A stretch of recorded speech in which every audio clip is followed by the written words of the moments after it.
हाँ जी, अस्सलाम वालेकुम। अज वैलेंटाइन डे है, इवें गल है। पिछे फुल गुलाब के नज़र आ रहे ना जुथियो। तो खान साहब जोड़े ने वो बनी गाला पहुँच चुके हैं। तो शलवार लाई उन्हें ला के तो बनी गाला के लान दे विच जिवें आवारा कुत्ते नहीं फिरते, इस तरह घूमदा पिया। तो यह फुल जोड़े ने यह मेरे को एक फुल तुसीं लै जाओ यूथीए तो नाल अपनी भैणां तैयार करके उत्थे लै जाओ। एक फुल उन्हें फड़े हुए हत्थ च, वो शलवार ला के उत्ते फिरदा पिया। तो ठोका ठकाई शुरू करा दो, क्योंकि वैलेंटाइन डे है। नाले तो तुहाडी अग मट्ठी हो जाएगी ना वजीर आजम उन्होंने बनाने की। नाले तुसीं आंदे हो ना बनी गाला चला गया ना बनी गाला।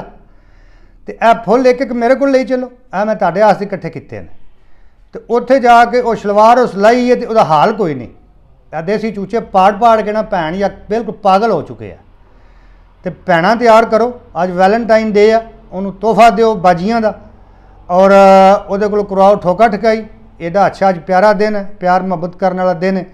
तो फुल जोड़ा वो मेरे लो तुहानूं और बाजियां तुहाडियां नूं। तो अगला जोड़ा सौदा है वो न्याजी उत्ते शलवार ला के फिरदा पिया। तो ये तुसीं अज करा लैना, नाले तुहाडी ख्वाहिश पूरी हो जाएगी ना। वो बनी गाला चला गया ना जेल तोड़ के, इवें गल है ना। हाँ मैं पता कराया, वो शलवार ला के फिरदा पिया। तो लै जाओ बाजियां फिर उत्ते फटाफट।